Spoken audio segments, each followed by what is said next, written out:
कैसे हैं आप लोग। आई होप आप लोगों को क्लासेस बहुत अच्छी लग रही होंगी और सारी चीजें समझ में आ रहा होगा। ये जो चैप्टर आप लोग पढ़ रहे हैं बहुत ही इंपॉर्टेंट है और इसको आज हम समाप्त करेंगे। जो भी बच्चे के पॉइंट्स हैं वो आज डिस्कस करेंगे और ये भी एग्जाम्स में बहुत ज्यादा आता है, इसलिए आपको इसको बहुत सीरियसली देखना है। हर एक पॉइंट आप लोगों के लिए बहुत बढ़िया है, उसको बार बार रिवाइज करेंगे तो आगामी एग्जाम्स में आप लोगों के लिए बहुत हेल्पफुल होगा। तो चलिए आज की क्लास की शुरुआत करते हैं। और जो आपका आज का हेडिंग है, सबसे पहला हेडिंग है आपका बैंकिंग क्षेत्र में सुधार हेतु गठित विभिन्न समितियां।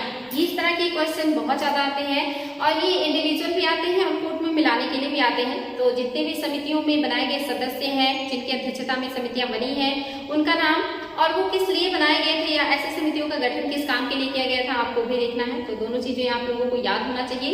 तो चलिए शुरू करते हैं आज की क्लास में। और आपका जो पहला समिति है MN गोइकोरिया समिति, ये किस लिए बनाया गया था?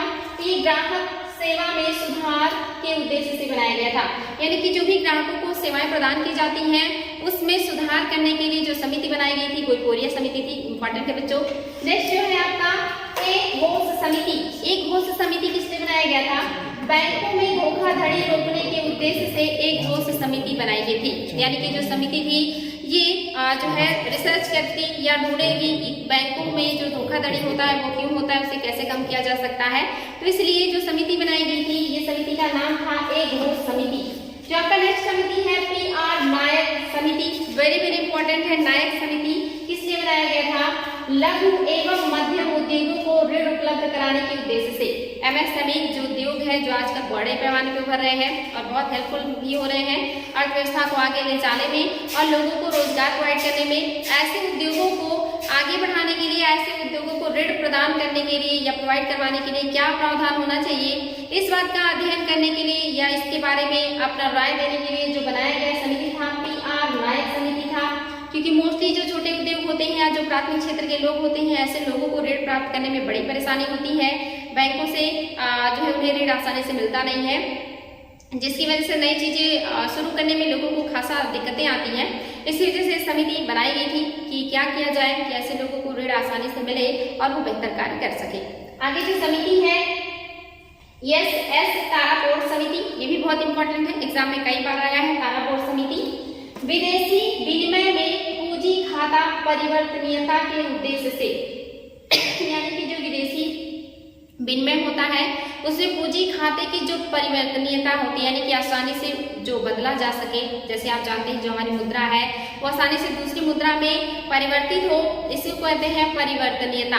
तो इसके लिए कौन सी समिति बनाई गई है? तो इसके लिए आपको बनाया गया है SS तारापोर्ट समिति। बहुत ही बढ़िया है, इंपॉर्टेंट है, इसको ध्यान देंगे। नेक्स्ट जो है ये RB गुप्ता समिति है। RB गुप्ता समिति किस लिए बनाई गई है? ये कृषि ऋण के क्षेत्र में सुधार के उद्देश्य से बनाया गया है, यानी कि कृषि क्षेत्र में जो ऋण है वो कैसे प्रदान किया जाए या लोगों को कैसे ऋण मिले। क्योंकि कृषि क्षेत्र में आज भी बहुत ज्यादा पिछड़ापन पाया जाता है और इसमें एक कारण ये भी है कि किसानों के पास पैसे नहीं होते या आसानी से उन्हें ऋण नहीं मिलता है। बैंक उन्हें आसानी से ऋण नहीं देते हैं क्योंकि उन्हें लगता है कि वहां से उन्हें प्रॉफिट भी कम होता है और आसानी से ऋण मिलेगा या नहीं मिलेगा। तो ज्यादातर जो बैंक है वो व्यापारी वर्ग के लोगों को या व्यवसाय वर्ग के लोगों को ऋण देना पसंद करते हैं। तो यहाँ पे कृषि में लोगों को ऋण मिले या आसानी से ऋण मिले, उसके लिए जो समिति बनाई गई थी ये आप देख रहे हैं RB गुप्ता समिति है। इंपॉर्टेंट है बच्चों, ध्यान देंगे। इसके अलावा जो नेक्स्ट समिति है PR खन्ना समिति। PR खन्ना समिति क्यों बनाई गई है?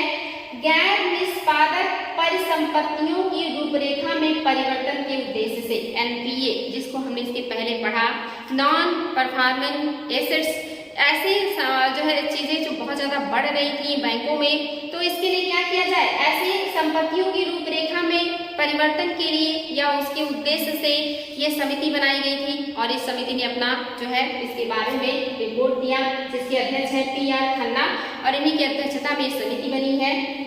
नेक्स्ट जो है ये भी बहुत इंपॉर्टेंट एग्जाम में आया है, दीपक पारेख समिति। ये किस पर आधारित है? आधारित संरचना के वित्तीय मामलों में सुझाव देने के उद्देश्य से, यानी कि जो भी आधारित संरचनाएं हैं उसमें वित्तीय समावेश कैसा होना चाहिए उस पर अपना सुझाव देने के लिए, अपना परामर्श देने के लिए ये समिति बनाई गई थी और इन्होंने इसका विस्तार पूर्वक अध्ययन करने के बाद अपना रिपोर्ट सौंपा। तो ये समिति और उनका जो क्षेत्र है जिसके लिए बनाया गया है आपको दोनों याद होना चाहिए। नेक्स्ट है बच्चों D सुब्बाराव समिति। D सुब्बाराव समिति किस लिए बनाया गया है? मौद्रिक नीति पर तकनीकी सलाह के उद्देश्य से, यानी कि जो भी मौद्रिक नीतियां हैं, आप जानते हैं मुद्रा से संबंधित जो भी निर्णय होता है आरबीआई लेता है, चाहे नई मुद्रा बनानी हो, पुरानी मुद्रा को समाप्त करना हो, या मार्केट में मुद्रा को उतारना हो, या मार्केट से मुद्रा को खींचना हो, ये सारे काम जो है आरबीआई के हाथ में है। तो यहाँ पे जो बनाया गया है आपका सुब्बाराव समिति, ये मौद्रिक नीति पर तकनीकी सलाह के उद्देश्य से बनाया गया है, ये इस पर इन्होंने अपना सलाह दिया है। इसके अलावा है जो आपका नेक्स्ट है ये है दामोदरन समिति। दामोदरन समिति किस लिए है? ये बैंक सेवाओं में सुधार के उद्देश्य से कई महत्वपूर्ण सिफारिशों जैसे न्यूनतम बैलेंस की अवधारणा को समाप्त करना व आवश्यक सेवाओं को निःशुल्क बनाने की सिफारिश की है दामोदरन समिति ने। यानी कि बैंकिंग क्षेत्र में जो है बहुत ज़्यादा सुधार की जरूरत थी। बहुत सारी सुविधाएं हैं जो हर किसी को नहीं मिलता, या बहुत सारी सुविधाएं ऐसी हैं जिसके लिए इंसान को पैसे पे करने होते हैं। तो यहाँ पे ऐसी छोटी मोटी जरूरतों के लिए कहते हैं कि निःशुल्क सुविधा होनी चाहिए बैंक में। और साथ ही इन्होंने न्यूनतम बैलेंस की जो आवश्यकता या जो अवधारणा है उसको समाप्त करने की भी बात की है। तो ये जो समिति इंपॉर्टेंट है, ये बैंकिंग सेवाओं के सुधार के उद्देश्य से बनाया गया था, जो कि दामोदरन जी की अध्यक्षता में बना था, इसलिए समिति का नाम दामोदरन समिति है। विमल जालान समिति, ये भी बहुत इंपॉर्टेंट है बच्चों, एग्जाम में आया हुआ है। ये किस लिए बनाया गया था? नए बैंकों के परमिट के लिए प्राप्त आवेदनों के लिए, यानी कि जो भी नए बैंक खुलते हैं तो उन्हें परमिट की जरूरत होती है और उसके लिए उन्हें आवेदन करना पड़ता है। तो आवेदन कैसे हो और उन्हें परमिट कैसे मिले, ये सारी चीजों के लिए जो सिफारिशें की हैं या जो अपना राय दिया है वो जो समिति है वो विमल जालान समिति है। ये भी इंपॉर्टेंट है बच्चों, ध्यान दीजिए। नेक्स्ट है उर्जित पटेल समिति। हमारे आरबीआई के गवर्नर जनरल भी रहे हैं उर्जित पटेल। इनका जो है अनुशंसा, इन्होंने क्या कहा है? मौद्रिक नीति ढांचे का विश्लेषण करने के लिए, यानी कि जो भी मौद्रिक नीतियां हैं उसका ढांचा कैसा होना चाहिए, उसमें क्या कोई परिवर्तन होना चाहिए, और अगर नहीं होना चाहिए तो किस तरह का होना चाहिए, इस तरह का जो मशवरा या राय लिया गया था वो उर्जित पटेल समिति से लिया गया था। और ये इन्हीं की अध्यक्षता में है, इसलिए इसका नाम है, और इनका काम है मौद्रिक नीति ढांचे का विश्लेषण करना। इसके अलावा ऊषा थोराट समिति, ऊषा थोराट समिति क्यों बनाया गया है? ये देश के सभी गांवों में वित्तीय सेवाएं उपलब्ध कराने से संबंधित इनकी अनुशंसाएं हैं, यानी कि देश का जितना गांव है उन सब में वित्तीय सुविधाएं उपलब्ध होनी चाहिए उन्हें, ताकि विकास का काम करने में आसानी हो।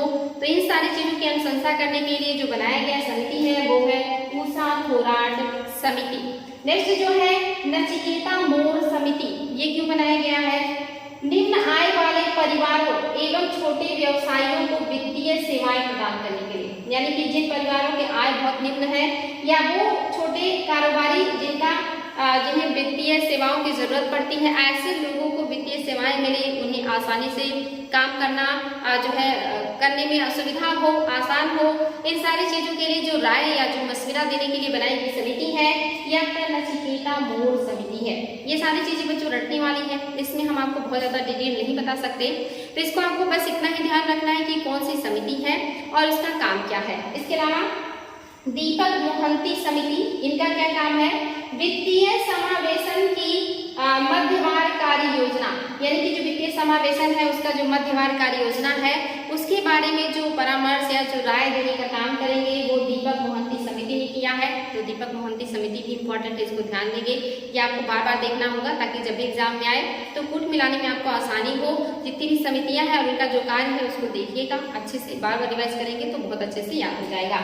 आगे है बच्चों वाणिज्यिक बैंक। वाणिज्यिक बैंक आप जानते हैं कि सबसे ज्यादा जो बैंक हैं वो वाणिज्यिक बैंक हैं, जो जमा स्वीकार करते हैं और लोगों को ऋण प्रदान करते हैं, लोन प्रदान करते हैं।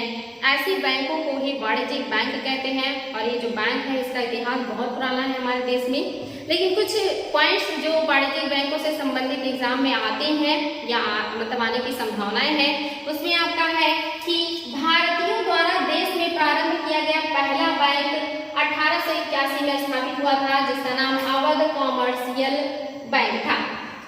एग्जाम में ये क्वेश्चन आया है कि भारत में स्थापित पहला कॉमर्शियल बैंक कौन सा था जिसको भारतीयों ने स्थापित किया था?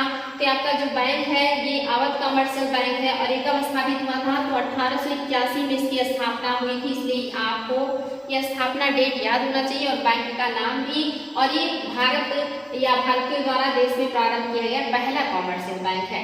इसके अलावा यद्यपि पूर्ण रूप से पहला भारतीय बैंक पंजाब नेशनल बैंक है, ये इन्हीं को माना जाता है पंजाब नेशनल बैंक को, और जिसकी स्थापना 1894 में हुआ है। यानी कि आप देखेंगे बहुत आसान है। 1881 में आपका पहला भारतीयों द्वारा स्थापित कॉमर्शियल बैंक है जो अवध कॉमर्शियल बैंक है, लेकिन उसमें कुछ पूंजी विदेशियों का भी है, हालांकि भारतीय ही प्रतिनिधित्व कर रहे थे, लेकिन पूर्ण रूप से जिसे भारतीयों ने स्थापित किया है बिल्कुल स्वदेशी बैंक है वो पीएनबी है, जिसकी स्थापना 1894 में हुई है। तो अवध याद रखेंगे 81 में और 94 में आपका पीएनबी की स्थापना हुई है, जो एकदम जो है प्योर भारतीयों द्वारा स्थापित बैंक है या कॉमर्शियल बैंक है। नेक्स्ट है आपका बच्चों सहकारी बैंक। सहकारी बैंक मैंने आपको बताया था कि जब कई लोग मिल करके या कई लोगों के द्वारा मिल करके एक सहकारी समिति बनाई जाती है और समिति के द्वारा बैंक चलाया जाता है, जिसे सहकारी बैंक कहते हैं। या कई लोग मिल करके अपना पूंजी लगा करके एक दूसरे का सपोर्ट करते हुए बैंक चलाते हैं और उससे जो भी प्रॉफिट होता है आपस में बांट लेते हैं। तो ऐसे बैंकों को भी सहकारी बैंक होते हैं, जिसमें कई लोगों का पूंजी लगा होता है, वो आपस में सहयोग करके काम करते हैं, वो सहकारी बैंक है। इसके अलावा जो आपका है क्षेत्रीय ग्रामीण बैंक, ये क्या है? क्षेत्रीय ग्रामीण बैंकों की स्थापना 2 अक्टूबर 1975 को की गई थी। ये कूट में क्वेश्चन आता है, कभी कभी ये सीक्वेंस में आता है कि कौन से बैंक की स्थापना कब हुई थी, उसको सीक्वेंस बताएं। तो सीक्वेंस में आपको ये याद होना चाहिए कि क्षेत्रीय ग्रामीण बैंकों की जो स्थापना है ये 1975 में हुआ था और उस समय इनकी संख्या 5 थी। क्षेत्रीय ग्रामीण बैंक का उद्देश्य बैंकिंग सेवा को ग्रामीण व दूर दराज के इलाकों तक पहुंचाना है। यानी कि जो क्षेत्रीय ग्रामीण बैंक है इनका काम क्या है? तो जो दूर दराज के गांव है या जो दूर दराज के इलाके हैं जहाँ पे जो है वित्त की सुविधा आसानी से लोगों को नहीं मिल पाता है और वो मोस्टली रिश्तेदारों, साहूकारों, महाजनों या ऐसे लोगों के चंगुल में फंस जाते हैं जहाँ पे उन्हें बड़े महंगे ब्याज पर जो है ऋण मिलता है और जो उनके लिए काफी कष्टदायक होता है। तो इसलिए उनको भी वित्तीय सुविधाएं उपलब्ध कराने के लिए जो गवर्नमेंट है या जो बैंक है उन्होंने जो है क्षेत्रीय ग्रामीण बैंकों की भी स्थापना की थी और ये शुरुआत हुआ था 1975 से और उद्देश्य है ग्रामीण लोगों को जो है वित्त की उपलब्धि कराना। नेक्स्ट बच्चों भारतीय महिला बैंक, इंपॉर्टेंट है, डेट याद रखेंगे 19 नवंबर 2013 को भारत सरकार द्वारा समाज में महिलाओं को समान अवसर देने और इनके सशक्तिकरण के लिए 1000 करोड़ की प्रारंभिक पूंजी के साथ भारतीय महिला बैंक की स्थापना की गई। यानी कि जो भारतीय महिला बैंक की स्थापना है कब किया गया है? तो आप देखेंगे 19 नवंबर 2013 में किया गया है। और ये क्यों किया गया था? तो महिलाओं के अंदर सशक्तिकरण लाने के लिए या उन्हें भी वो सारे अधिकार, समान अधिकार देने के लिए जो पुरुष को होता है।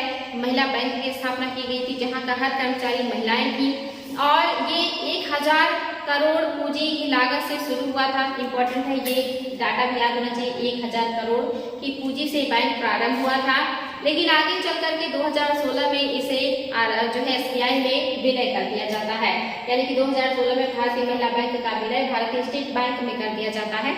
आपको पता है 2016 के आसपास बैंकों के में एनपीएज बहुत ज्यादा हो गए थे। बहुत सारे बैंक थे जो दिवालिया हो गए थे, बहुत सारे बैंक जो थे वो दिवालिया होने के कगार पे पहुंच गए थे। ऐसे में सरकार ने जो है ऐसा कदम उठाया और बहुत सारे बैंकों का आपस में विलय कर दिया। उसी समय भारतीय महिला बैंक का भी विलय स्टेट बैंक में कर दिया गया था। इंपॉर्टेंट है बच्चों, ध्यान दीजिए ये स्थापना कब हुआ था और इसका विलय कब हुआ और किस बैंक में हुआ, ये सारी चीजें आपको याद होना चाहिए। नेक्स्ट है विमुद्रीकरण। इसमें देख लेते हैं बच्चों, भारत में सर्वप्रथम 1946 में विमुद्रीकरण किया गया था। इसके बाद 1978, ये डेट याद होना चाहिए आपको, ये टाइम पता होना चाहिए कि 1946 में पहली बार विमुद्रीकरण हुआ और दूसरी बार 1978 में भारतीय जनता पार्टी के समय भारत में विमुद्रीकरण किया गया था। और यहाँ पे कालेधन की समस्या से निपटने के लिए 1000 तथा इससे ऊपर के जो नोट थे उनको जो है बंद कर दिया गया था। उस समय जो भी भारी नोटें थी सबको बंद कर दिया गया ताकि जो काला धन है वो खत्म हो। यहाँ पे ये चीज इम्पोर्टेंट है। इसके अलावा पुनः अक्टूबर 2000 और जो है अक्टूबर में 2000 में 1000 के नोट चलन में लाए गए थे। यानी कि आप देख रहे हैं कि जो 1000 है और 1000 से ऊपर के नोट है 1978 में इन्हें रद्द कर दिया गया, समाप्त कर दिया गया था। लेकिन फिर से 2000 आते आते इन नोटों को फिर से बहाल कर दिया गया और 1000 की नोटें फिर से बनने लगी थी। तो एग्जाम में आ सकता है कि 1978 में मुद्रास्फीति में 1000 की नोटें या उससे बड़ी नोटें समाप्त की गई थी। इन्हें दोबारा प्रचलन में कब लाया गया था? तो 2000 से दोबारा प्रचलन में आ गया था। इसके अलावा आप देखेंगे कि जुलाई 2011 में सरकार ने 25 पैसे के सिक्के तथा इससे छोटे सिक्कों को चलन से बाहर कर दिया। यानी कि अब हमारे यहाँ 25 पैसे, 50 पैसे ये सब नहीं चलते हैं, ये चलन से बाहर हो गए हैं। और ये 25 पैसा चलन से बाहर कब हुआ है? तो 2011 में कर दिया गया है। वर्तमान सरकार द्वारा 8 नवंबर 2016 को 500 तथा 1000 के नोटों पर प्रतिबंध लगाए गए हैं। यानी कि जो विमुद्रीकरण हुआ है इस बार ये हुआ है, आप देख रहे हैं कब हुआ है? 2016 में हुआ है। और किस डेट को हुआ है? तो 8 नवंबर को हुआ है। और इसमें भी 500 और 1000 के नोटों का ही ज्यादातर परिवर्तन किया गया, उसी पर रोक लगाया गया और नई नोटें चलाई गई थी। और यहाँ पे आप देखेंगे कि इसके पश्चात 500 और 2000 की नोटें की शुरुआत की गई। यानी कि आपका 1000 का नोट यहाँ पे बंद करके फिर से 2000 का नोट लाया गया और 500 के भी नए नोट आ गए हैं। तो अब मार्केट में हालांकि सारे नोट बदल रहे हैं धीरे धीरे करके, लेकिन जो मेन है विमुद्रीकरण के बाद जो बड़े नोट आए थे सामने उसमें 2000 के नोट और 500 के नए नोट आए थे। इंपॉर्टेंट है बच्चों, डेट याद रखेंगे 8 नवंबर 2016 को ऐसा किया गया था मोदी गवर्नमेंट के द्वारा। नेक्स्ट है धातु मुद्रा। धातु मुद्रा का इतिहास बहुत पुराना है। मैंने आपको बताया भी कि धातु मुद्रा का चलन कब से हुआ। सिंधु घाटी सभ्यता में जो मुद्राएं बनाई जाती थी वो जो है हल्के मजबूत चट्टान की सिरेखड़ी की बनती थी या मिट्टी की बनती थी। वैदिक काल में निष्क नामक सिक्के का या कुछ सिक्कों का और प्रचलन मिलता है। लेकिन मौर्यों ने सबसे ज्यादा संख्या में सिक्के चलाए, गुप्तों ने सबसे ज्यादा संख्या में सोने के सिक्के चलाए और कुषाणों ने सबसे शुद्ध सोने के सिक्के चलाए थे। सातवाहनों ने जो है प्रोटीन के और शीशे के सिक्के चलाए थे। ये भी इंपॉर्टेंट है, ध्यान देंगे। आगे चल के तुगलक ने सांकेतिक मुद्रा चलाया और फिर चांदी के सिक्के और ये सारे सिक्के अंग्रेजों के शासनकाल तक चलते रहे। तो आप देखेंगे कि जो धातु की मुद्रा है ये अंग्रेजों के शासनकाल में भी चल रहा था। तो इसको ध्यान देंगे बच्चों कि क्या है। भारत में 1840 के बाद जारी किए गए सिक्कों पर ब्रिटेन की महारानी का चित्र अंकित किया जाने लगा। यानी कि 1840 के बाद भारत में जो भी सिक्के बन रहे थे उस पर ब्रिटेन की महारानी के चित्र बनाए जाते थे, उस पर जो है महारानी का फिगर होता था। 15 अगस्त 1950 से भारतीय सिक्कों पर अशोक स्तंभ अंकित किया जाने लगा। यानी कि हमारे पास जो सिक्के हैं उस पर अशोक स्तंभ बना है। लेकिन वो अशोक स्तंभ कब से सिक्कों पर बना जाने लगा है ये चीज हम लोगों को नहीं पता होता। तो इसे जानेंगे आप लोग। 15 अगस्त 1950 से जो हमारे सिक्के हैं इस पर अशोक स्तंभ बनने लगा। इसके पहले के डेट तक जो भी सिक्का था उस पर महारानी का चित्र बना होता था। यानी कि यहाँ से हमारा जो भारतीय सिक्का है वो क्या हो गया है, इससे भारतीय गणतंत्र के प्रथम सिक्का निर्माण का प्रतिनिधित्व किया। यानी कि ये हमारा पहला सिक्का था जिसने हमारे गणतंत्र का प्रतिनिधित्व किया, हमारी स्वतंत्रता का, हमारे संविधान का प्रतिनिधित्व किया।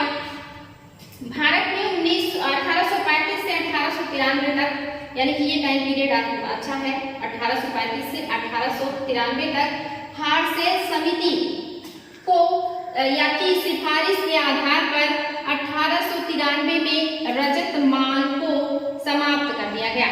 यानी कि जो हार्सेल समिति है ये बनाई गई थी सिक्कों पर अध्ययन करने के लिए और इन्होंने क्या किया, जो रजत मान यानी कि जो चांदी के सिक्के थे उन्हें समाप्त करने की बात की कि चांदी के सिक्के समाप्त कर दिए जाने चाहिए। और इस बात की सिफारिश किसने किया है? हार्सेल समिति ने किया है और इन्हीं की सिफारिश पर ये सिक्के समाप्त कर दिए गए। परंतु चांदी के सिक्के 1940 तक चलन में रहे, यानी कि समाप्त तो कर दिए गए इनके कहने पर या इनकी अनुशंसा पर, लेकिन ये पूरी तरह से खत्म नहीं हुए, ये चलन में बने रहे। थोड़े बहुत जो भी थी वो चलन में थे, क्योंकि जो लोग हैं तो सोने चांदी की चीजों को रखे रहते हैं, उसे जो है जल्दी अपने से दूर नहीं करते, या वो धातु की होते हैं जिससे उन्हें काफी लगाव होता है। पहले के जमाने में लोग आप जानते हैं कि इस तरह के सिक्कों को किस तरह से छुपा छुपा करके रखा करते थे, जो बाद में मिले क्योंकि डिस्ट्रॉय हो चुके थे। तो ये जो सिक्के हैं ये चलन में बने रहे, हालांकि इसे समाप्त करने की जो बात है वो हार्सेल समिति ने 1993 में कर दिया था। इस अवधि में भारत का सिक्का ब्रिटिश पाउंड या स्टर्लिंग में परिवर्तनीय था। यानी कि इस समय तक जो भारत का सिक्का है ये ब्रिटिश पाउंड और स्टर्लिंग में बदला जा सकता था या परिवर्तनीय था। इसे अंग्रेज एक्सेप्ट कर लेते थे या बदल दिया करते थे। जो उस समय स्वर्ण मान पर आधारित था, यानी कि जो भी सिक्के थे उस समय वो सोने के थे या सोने के बनाए जाते थे और वो जो है पाउंड या स्टर्लिंग में भी परिवर्तित हो जाते थे। जैसे वर्तमान में हमारे पैसे जो है ये डॉलर में या जिस भी मुद्रा में हम परिवर्तित करना चाहे बदल सकते हैं। तो उस समय ब्रिटेन में पाउंड और स्टर्लिंग चलता था, हमारे यहाँ जो है सोने चांदी के सिक्के चलते थे। तो हमारे यहाँ जो सिक्का है वो परिवर्तनीय था, पाउंड और स्टर्लिंग में से बदला जा सकता था। आगे बच्चों भारतीय सिक्के बारे में कुछ और इम्पोर्टेंट चीजें हैं। भारत में सिक्का ढालने की टकसाल मुंबई में है, हैदराबाद में है, कोलकाता में है और नोएडा में है। ये 4 प्लेस है बच्चों जहां आज भी सिक्के ढाले जाते हैं, जिसमें आप देखेंगे मुंबई, हैदराबाद, कोलकाता एवं नोएडा। ये ऐसे 4 क्षेत्र हैं जहां आज भी टकसालें हैं, जहां से सिक्के की ढलाई होती है। तो इम्पोर्टेंट है ये 4 प्लेस है, अगर आप लोग इसे बार बार रिवाइज करेंगे तो याद हो जाएगा, एग्जाम में आ सकता है। आगे है भारत में नोट निर्गमन के छापे खाने नासिक महाराष्ट्र में है, देवास मध्य प्रदेश में है एवं होशंगाबाद एमपी में है। ये 3 ऐसे हैं जहाँ पे आज भी आपका नोट जो होता है उसका जो है छपाई होता है या वो बनता है। नासिक, देवास और होशंगाबाद 2 एमपी में है, देवास और होशंगाबाद एक आपका महाराष्ट्र में है। यानी कि सिक्के आप देख रहे हैं यहाँ पे बनते हैं, 4 जगह है और ये 3 प्लेस ऐसे हैं जहाँ पर आपके नोट की छपाई होती है। इंपॉर्टेंट है बच्चों। इसके अलावा 2 नए और अत्याधुनिक करेंसी नोट जैसे आप देखेंगे प्रेस मैसूर कर्नाटक और सालबानी पश्चिम बंगाल में स्थापित किए गए हैं। यानी कि 2 नए जो आधुनिक जो है बनाए गए हैं प्रेस जो नोटों को बनाने का काम करेंगे। ये कहाँ कहाँ बनाए गए हैं? तो एक आपका मैसूर में और दूसरा सालबानी में है। ये भी याद रखेंगे, ये नए हैं और ये आपके जो पहले के हैं ये पुराने हैं जो काफी समय से काम कर रहे हैं, लेकिन 2 नए भी बना दिए गए हैं। तो इसलिए याद होना चाहिए ये राज्य और जो प्लेस है या जो नया बनाया गया है। आगे बच्चों, जहां भारतीय रिजर्व बैंक के नियंत्रण में कागजी नोट छापे जाते हैं, यानी कि जो नए जगह बनाए गए हैं, चाहे वो मैसूर हो चाहे वो सालबानी, इस पर भी आरबीआई का नियंत्रण है और इनके नियंत्रण में यहाँ पर नोट बनाए जा रहे हैं या छापे जा रहे हैं। इंपॉर्टेंट है बच्चों। इसके अलावा एक और भी बढ़िया पॉइंट है, बैंकिंग लोकपाल योजना। यानी कि लोकपाल की बातें बहुत ज्यादा चलती रहती हैं। लोकपाल, लोकायुक्त जो है केंद्र में लोकपाल की और राज्यों में लोक आयुक्त की बात की जाती है कि उनकी नियुक्ति होनी चाहिए जो पारदर्शिता लाए, लोगों के काम में निगरानी रखें उन पर।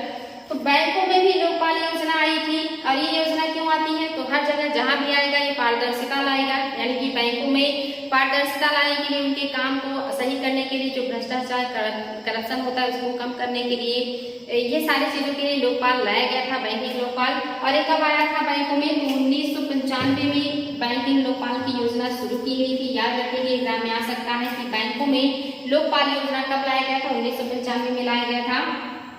इसमें 2 बार संशोधन भी किया गया, एक बार 2002 में और एक बार 2006 में।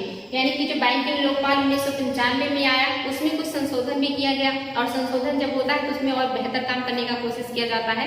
यानी कि जो 2006 का लोकपाल आया था ये और भी ज्यादा इसका जो क्राइटेरिया है इसको ब्रॉड कर दिया गया, विस्तृत कर दिया गया। ये हर जो बैंक से जुड़े जितनी भी समस्याएं हैं, शिकायतें, उसको सुन सकता है, ऑनलाइन भी ऑफलाइन भी। तो यहाँ पे इसका जो क्षेत्र विस्तार है वो बढ़ा दिया गया।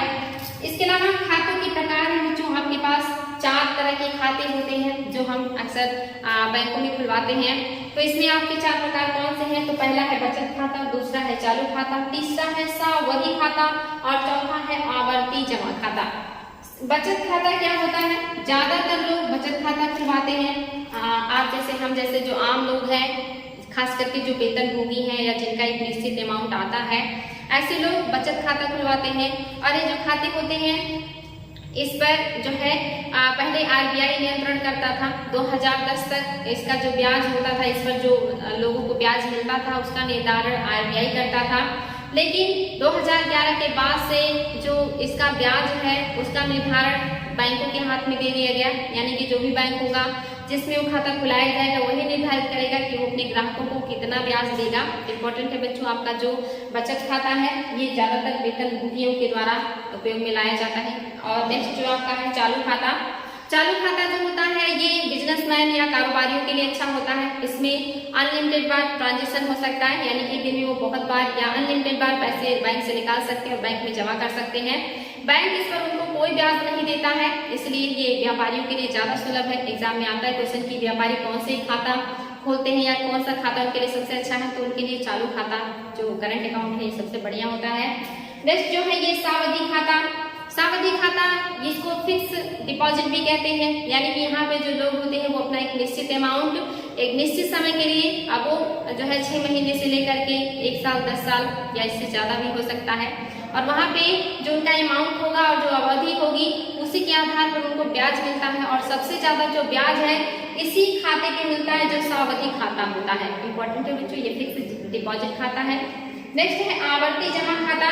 इसमें भी अमाउंट जो होता है वो निश्चित होता है, लेकिन इसमें लोग मंथली जमा करते हैं पैसे, मोस्टली या साधारणतः लोग मंथली पैसे जमा करते हैं और एक निश्चित टाइम का उनका जो है क्राइटेरिया होता है, उस टाइम तक ये मंथली पैसे जमा करते रहते हैं और जब टाइम पीरियड पूरा हो जाता है तो पैसे को निकाल लेते हैं। जैसे आप देखेंगे आपका जीवन बीमा वगैरह जो होता है इसमें भी किस्तों में जमा होता है और धीरे धीरे करके जब वो पूरा हो जाता है तो आपको उस पर पैसे मिलते हैं। तो इस तरह के जो अकाउंट होते हैं वो आवर्ती खाता में आता है, जिसमें मंथली लोग पैसे जमा करते हैं और उस पर भी ब्याज देता है बैंक लोगों को। तो ये आपके 4 तरह के खाते हैं जिनके बारे में आपको बहुत कुछ पता भी होगा। नेक्स्ट जो है आपके जो है मनी के प्रकार है, ये कॉल मनी है, नोटिस मनी और टर्म मनी है। कॉल मनी मीन्स होता है कि एक दिन के लिए उधारी, मान लीजिए कि आपने किसी को पैसा दिया लेकिन सिर्फ एक दिन के लिए, अगले दिन आपको उससे पैसा वापस मिल जाएगा। या आपसे कोई उधारी मांगने के लिए आता है कि हमें एक दिन के लिए उधारी दे दीजिए, कल हमारे पास जब पैसा आएगा तो हम उसे वापस कर देंगे, तो इसको क्या कहेंगे, कॉल मनी कहते हैं। एग्जाम में आता है कि कॉल मनी का टाइम पीरियड कितना होता है, तो सिर्फ एक दिन या अगले दिन उसे वापस कर दिया जाता है। इसके अलावा आपका जो दूसरा है ये है नोटिस मनी। नोटिस मनी क्या है, ये थोड़ा टाइम होता है इसमें, यानी कि ये जो होता है ये 2 दिन से लेकर के 14 दिनों के लिए होता है। नोटिस मनी में लोग आपसे या जिसको भी आप उधारी देंगे या आपसे जो उधारी मांगने आएगा वो 2 से 14 दिनों की उधारी मांगेगा। और इस तरह की जो उधारी होता है ये ज्यादातर बैंक ही आपस में करते हैं, क्योंकि आपने देखा अभी तक कि जो बैंक है वो ज्यादातर आरबीआई के पास जाते हैं लोन लेने के लिए, हर तरह का, चाहे वो रात भर का हो या लंबे टाइम का हो या शॉर्ट टाइम का हो, वो आरबीआई से लेते हैं। लेकिन कभी कभी अपनी छोटी मोटी जरूरतों को पूरा करने के लिए वो आरबीआई के पास नहीं जाते, बल्कि आपस में एक दूसरे की हेल्प करके अपना काम कर लेते हैं। और ये बैंक आपस में करते हैं, चाहे वो कॉल मनी हो, एक दिन का हो, यानी कि एक दिन से वो बैंक एक दिन के लिए वो दूसरे बैंक से ले लेते हैं और दूसरे दिन उससे वापस कर देते हैं। या नोटिस मनी हो 2 से 14 दिन का, ये भी बैंक आपस में करते हैं कि 2 से 14 दिनों का काम वापस में भी चला लेते हैं, ये नोटिस मनी है। और आपका जो टर्म मनी है ये आपका 14 दिनों से अधिक और ये 1 साल से कम का समय होता है। याद रखेंगे जो टाइम पीरियड आपको पता होना चाहिए। जो कॉल मनी है ये आपका 1 दिन के लिए होता है, 1 दिन। और जो आपका नोटिस मनी है ये 2 से 14 दिन के लिए होता है। और जो आपका टर्म मनी है ये 14 दिन से अधिक और 1 वर्ष से कम, 1 वर्ष से कम के लिए जो है आपस में बैंक या जो बैंकों से लोग ले सकते हैं। तो इस तरह का जो लेन देन होता है उसको अलग अलग नाम दिया गया है, उसका एक टाइम पीरियड है, ये एग्जाम में आता है, इसलिए आपको ये टाइम पीरियड पता होना चाहिए। बहुत आसान है और इंटरेस्टिंग भी है। आई होप आपको इकोनॉमी बहुत अच्छा लग रहा होगा और समझ में भी आ रहा होगा। आपके दैनिक जीवन से जुड़ी हुई बहुत सारी चीजें आपको पता भी चल रही होंगी और अच्छे से ऐसे ही एंजॉय करके पढ़ते रहिए बच्चों। हमारी शुभकामनाएं आपके साथ हमेशा हैं। आज के लिए इतना ही, फिर मिलेंगे कल। Thank you.